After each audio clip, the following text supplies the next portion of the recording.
week in front of Congress and in front of Wall Street. Absolutely, yeah. So today, basically, Google, Twitter, and Facebook were all in front of the Senate talking about Section 230. For those of you who don't know, Section 230 was part of the Communications Decency Act of 1996 and basically provided immunity for website publishers from third-party content. So they are not treated as a publisher. Facebook, Twitter, anything that posts to social media is not considered as a publisher, and they are immune to the repercussions, essentially. This was amended for sex trafficking related posts later on, as some things came to light of people were posting some pretty ridiculous stuff on there, and has been tried to be amended a couple times, but ultimately it's unclear on how hate speech or ideological biases factor into social media platforms, as this was intended originally for website publishers.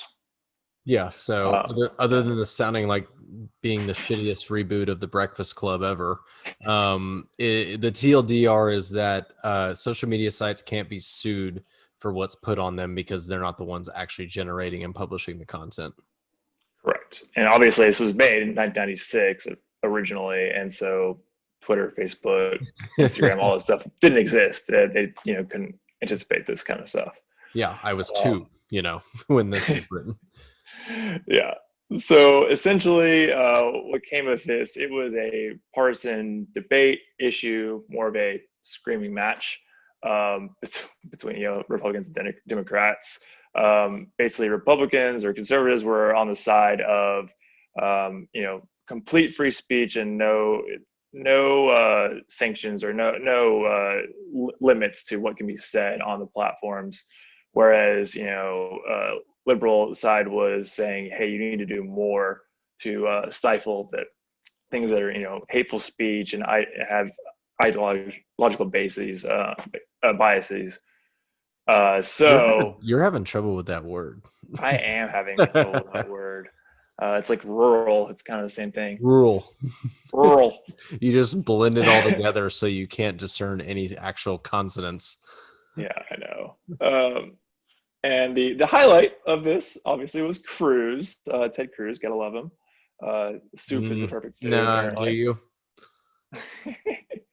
he was quoted saying, "Well, who the hell elected you?" Talking to Mark Zuckerberg, and claiming, why do they persist in behaving as a Democratic super PAC, which was totally ridiculous. Hyperbolic word here.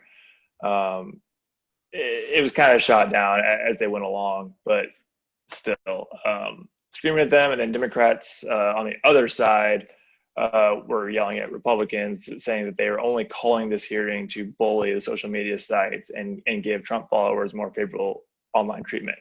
So really just both sides just screaming at each other, nothing really getting done, and kind of straight away from the whole issue at hand of going and investigating these media platforms. And really they couldn't either side couldn't back up any claims or evidence of anything they were saying. There was some small tidbits, but both sides struggled. Yeah. So like I said, the shittiest version of a Breakfast Club reboot. And then the worst part also was it was really embarrassing that no one seemed to be able to pronounce Mr. Pichai. Twitter CEO, not Twitter CEO, Google CEO, can't pronounce Google apparently. I can pronounce Pichai at least. Basically, congrats, you're now a member of Congress. I know, right?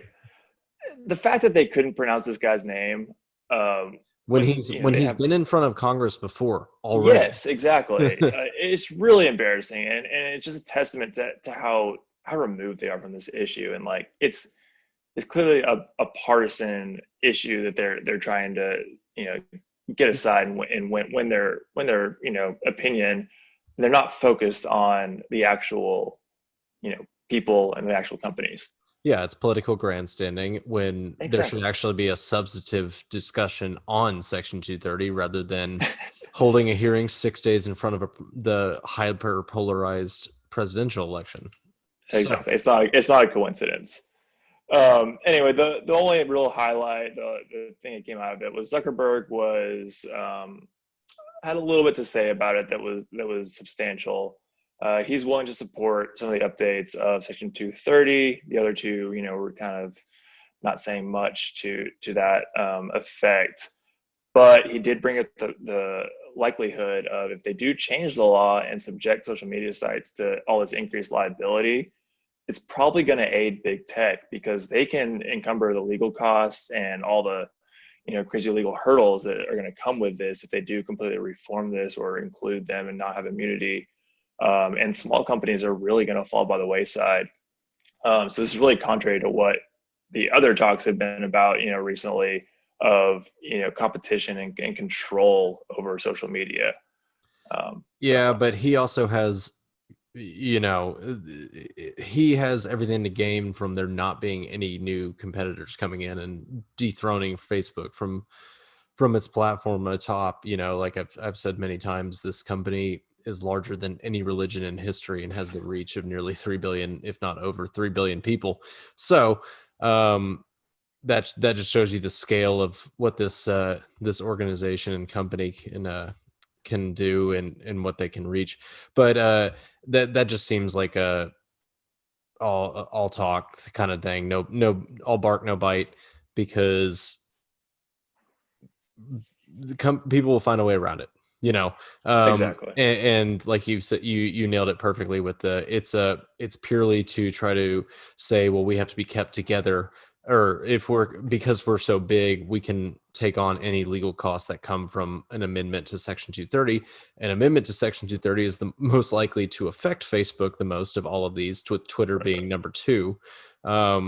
So that seems a lot like a not so subtle attempt of saying, well, look, see, you can't break us up, otherwise we won't be able to incur having all these lawyers that we already have on retainer.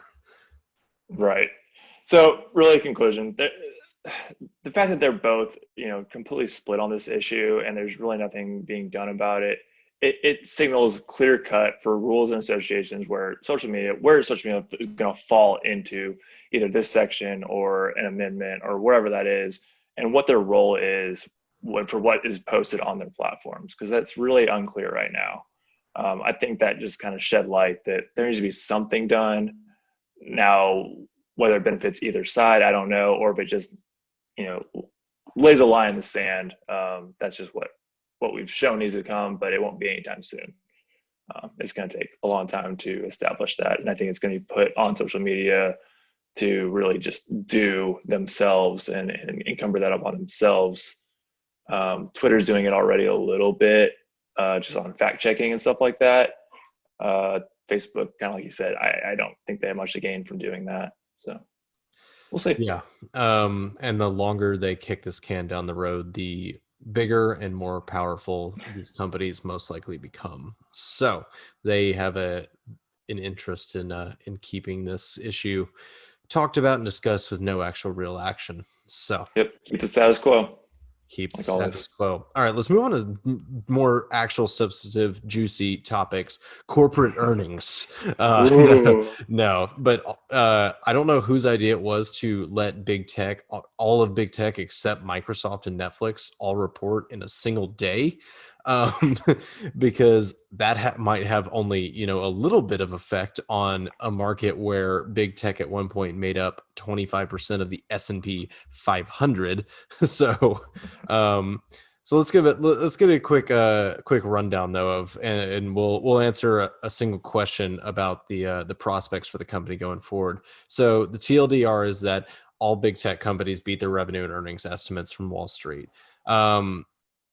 But almost all of them except Google, it was their parent company, Alphabet, fell after reporting their earnings, though, which was not quite as expected. I think people expected they were going to beat their earnings because they've been doing that throughout this pandemic, because they have the scale and the resources to be able to survive and grow, actually.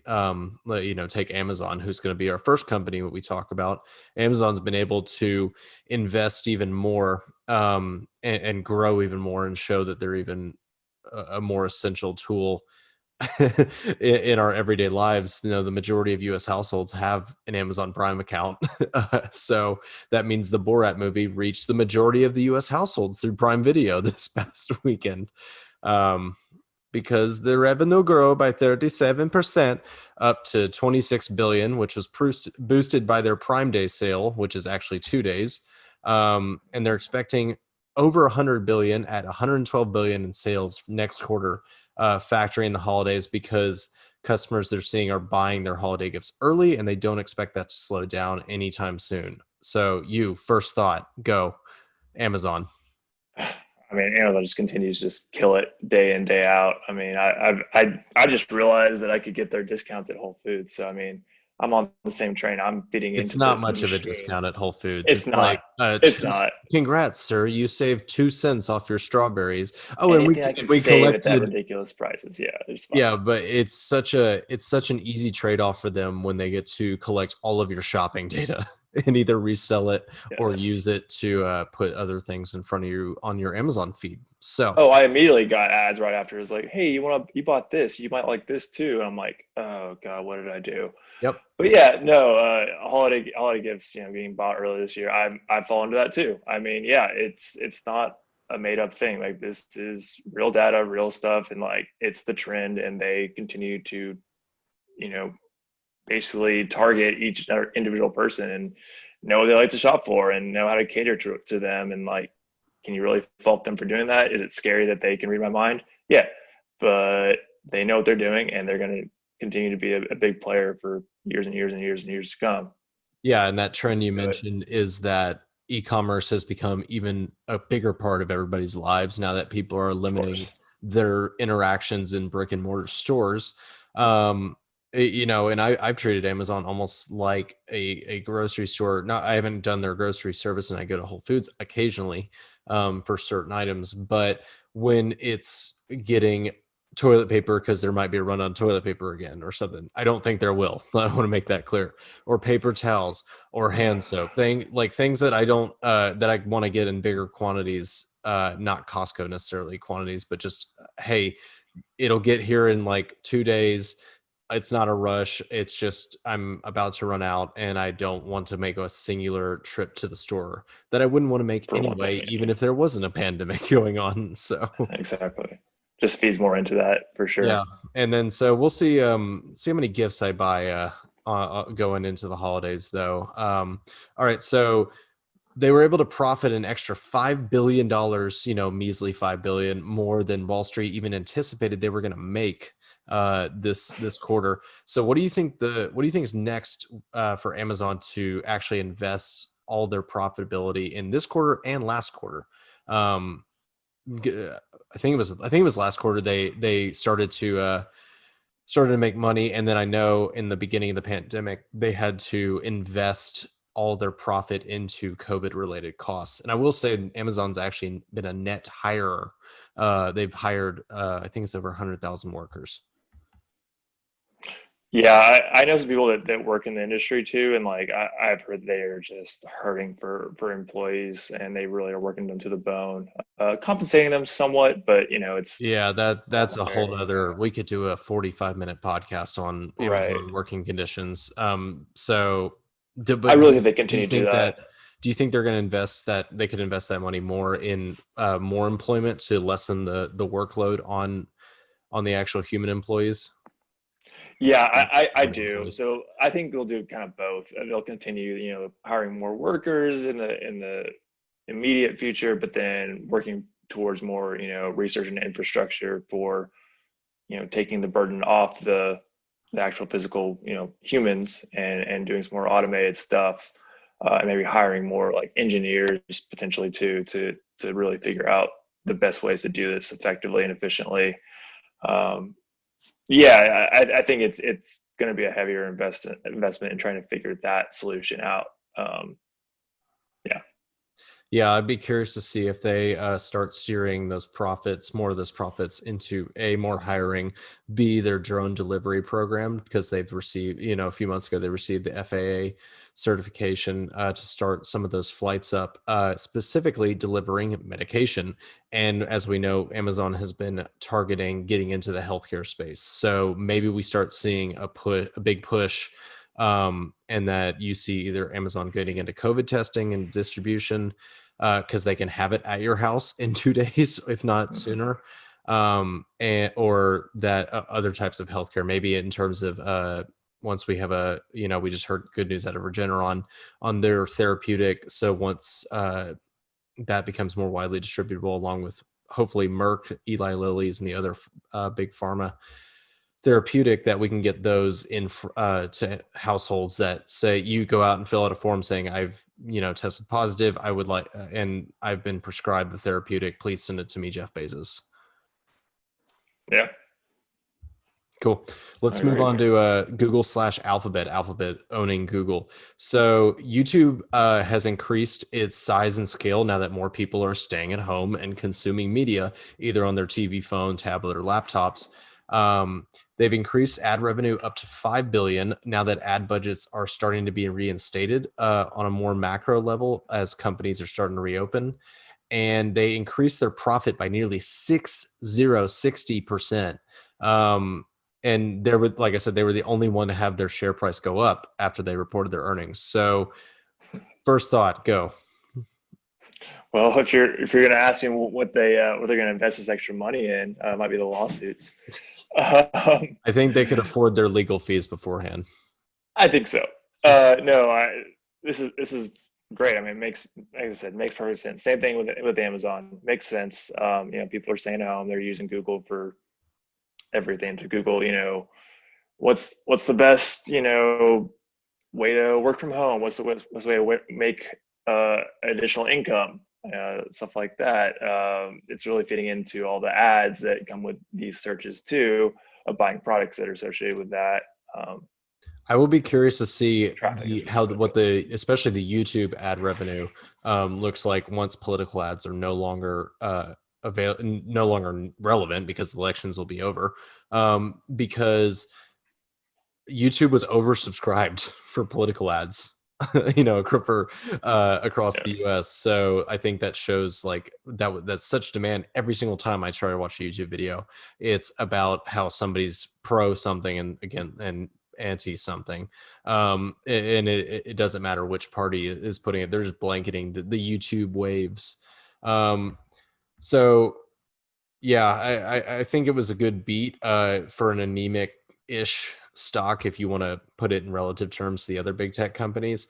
I think increasing their profit by 60% is that's the biggest news. And since they're an ad-based company, just like Facebook, which we'll get into here in a sec, the fact that ad budgets are coming back and digital advertising is increasing again is going to buoy their business going forward.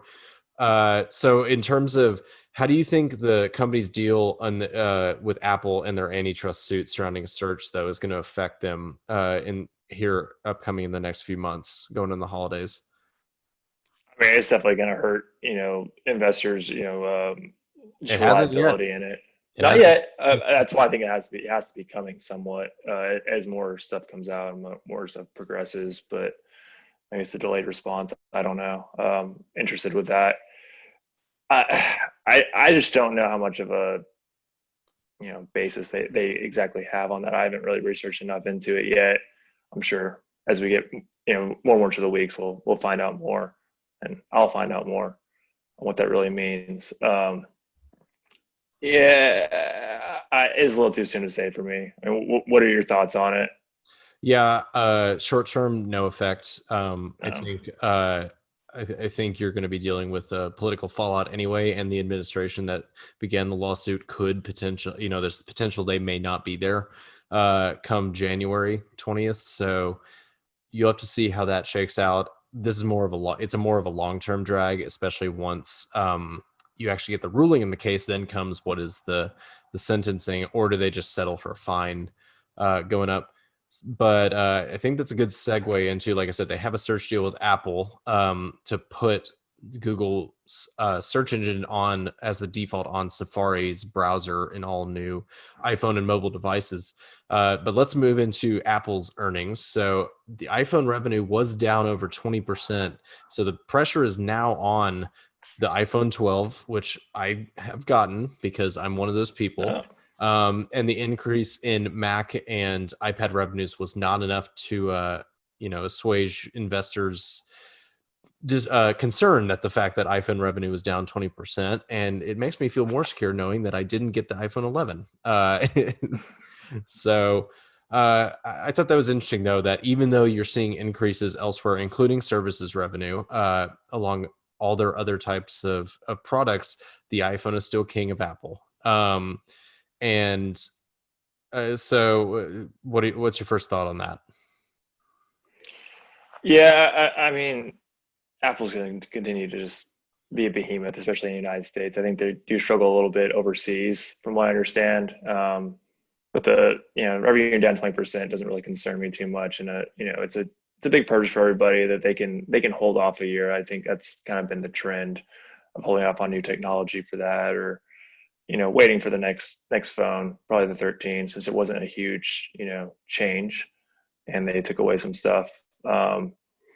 And like you said, iPhone is their biggest money maker, right? I mean, it always has been, probably will be for a long time.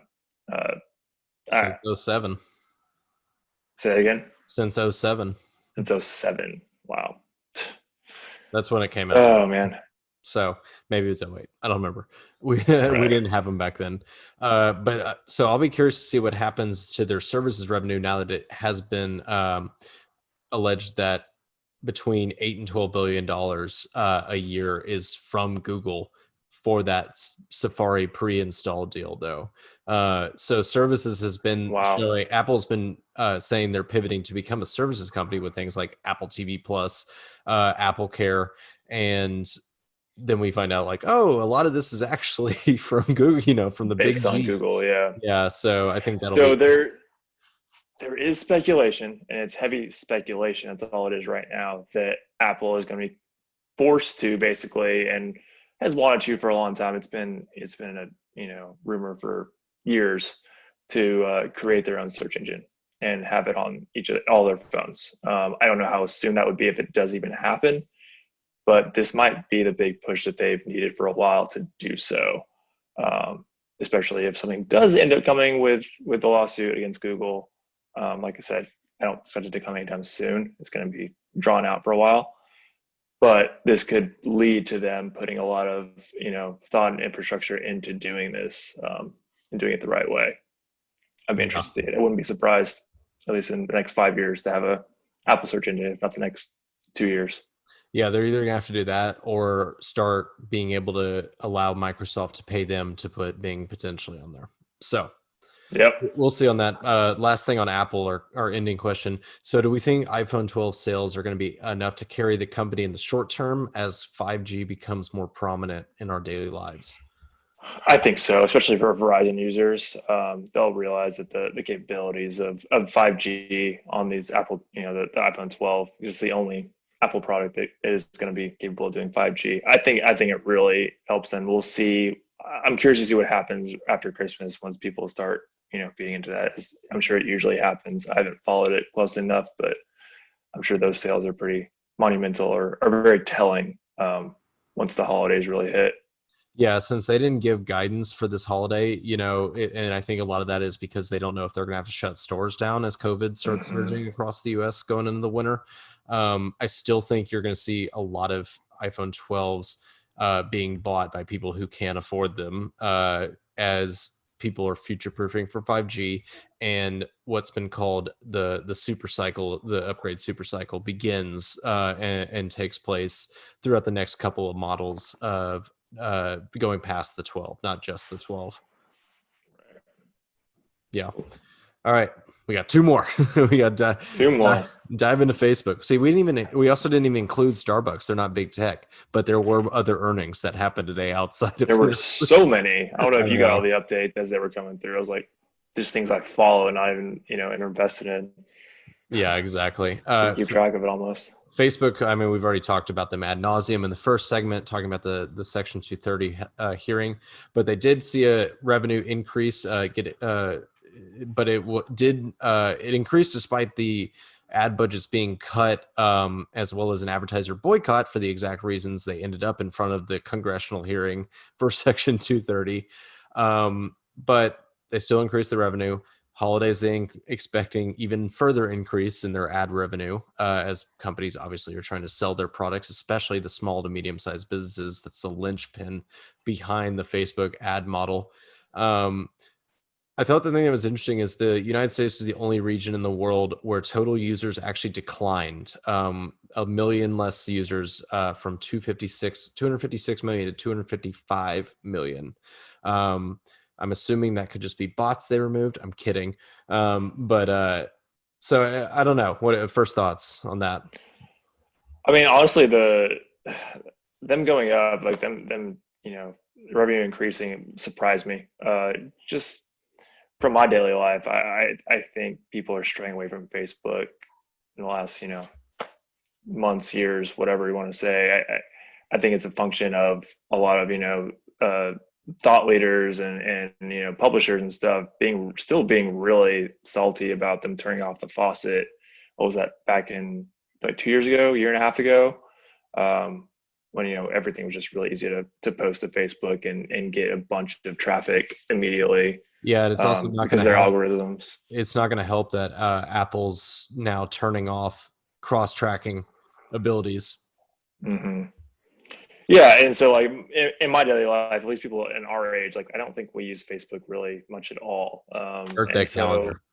It's literally the only reason I keep it, like the only reason. And I have Facebook Messenger of like my crazy aunts and uncles that are following a newborn baby right now, but that's the only reason I have it on my phone, and I don't even check it maybe once every 2 weeks, if that.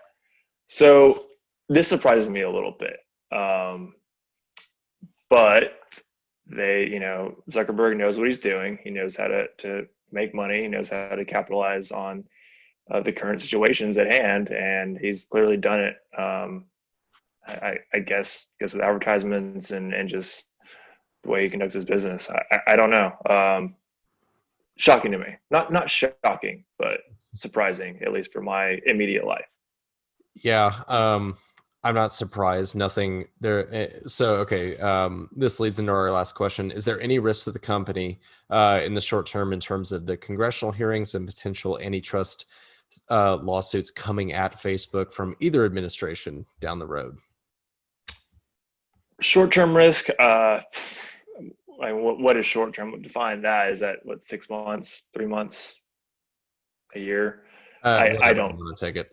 I don't think it's much of a risk in the short term. I think their long-term longevity and structure is maybe at risk, but short term, I think Zuckerberg knows how to navigate through the system enough, and I don't think enough will come with Section 230 hearing. Not yet. Yeah, I agree. I think it's going to be a money burning machine for a while, and not much is going to change unless it's forced to by its users or advertisers. Especially once holidays hit, like you said, they're going to see a spike again, and it's going to be good for them. Yep, we're going to see a lot of spikes in the winter. I know. Oh man, I know. Not. Yep. Hopefully not. Knock on wood. Yeah. All right. Let's finish up with old tweeter. Captain Longbeard and Twitter reported the slowest user growth in years. The stock got hammered and fell 17% after hours, easily the furthest of any of the big tech companies that reported. What are you surprised that Twitter had its slowest user growth in years? They blame the election being the reason why they had a decrease in users potentially. I would have assumed that'd be a reason they would have had an increase, is people getting onto Twitter to yell into the void. No, because they are doing the fact checking stuff. They are doing what they should be doing, I think. And I think Twitter for quick takes and stuff like that is falling off a little bit. Maybe with the use of TikTok, I don't know if that has something to do with it, but yeah, I think the election, people just getting overwhelmed and want to do their own research or, go to YouTube instead to get their, a little more long form stuff than the screaming matches that are on Twitter and engaging. I think that has kind of fallen down a little bit with the narrative of Twitter's an evil place. I think it's an evil place if you don't know how to use it. That's just my opinion. I think it can be a really good tool if you follow the right things and know how to siphon out things, but that's a whole other thing. Yeah, no, this doesn't surprise me though. Just like I said, with my everyday use, what I've seen in my life, Twitter's down a little bit on what it has been known for in the past, but I think they'll be okay. Yeah. Like you said, I think, like we said, you make it an evil place by depending on what you engage with and what you follow. So, but I am, it's kind of it's disappointing to see that they're slowest user growth in years right now. The fact that Facebook also has revenues up close to 25 billion this quarter, and Twitter doesn't even have $1 billion in Wow. revenue for this quarter. So that shows you just the stark difference between two ad-based platforms. So considering that, do you think that the fact they're having slowing user growth, as well as not pocketing nearly as much cash as their peers, do you think that they're forced to go to a subscription model if they can't increase that growth pace back upwards again? If Dorsey has anything to say about it, no, absolutely not. He would not allow that whatsoever. They might kick him out and do it. And if that's what forces it, yeah, maybe so. But I just don't see it happening. Do we see the calls for Captain Longbeard to walk the plank and no longer be the CEO of Twitter, considering he's the CEO of another Fortune 500 company, Square? So it's too important of a platform, I think, to have a halftime CEO. I know you like him, but it's less the man, more so just you need somebody that's dedicating their entire life to running that platform. Right. Yeah, it wouldn't shock me. I think I'm letting my bias get into it a little bit of liking where their morals are relative to other ones. And I like Dorsey. I think he has a good vision. He's a good visionary, and he's not really about the profits as much as other ones, which kind of lends to doesn't Twitter's work when you have usefulness. public shareholders. That doesn't So, work. oh no, yeah, exactly. Yeah, I wouldn't surprise. It wouldn't surprise me from just a monetary standpoint to kick him out. I think also you'll see an increase in stock price too, because every other subscription based model sees an increase in stock price when they move to that type of It's definitely being talked about within their meetings. And so I think that wraps up. Although the last thing I'll end on is that Netflix increased their prices. It's bullshit, and I think that's a good thing to end on. So we can cover them in a different time. No. They just increased their prices. But yeah. Hopefully my dad still pays for it so I can just sponge off of him still. Scum millennial. Any last words as we wrap up Big Tech's big week? No. As I hope for the Apple search engine, honestly. Apple search engine? Yeah, I think Twitter subscription model. Yeah. Although that's not that big of a call. And then I also think I don't know. I think you're going to see I think we'll see some interesting announcements out of Amazon after the holidays are done and they're done executing those. Yeah, absolutely. Cool. Everybody, thank you for listening. Subscribe, rate, review. We will see you next time.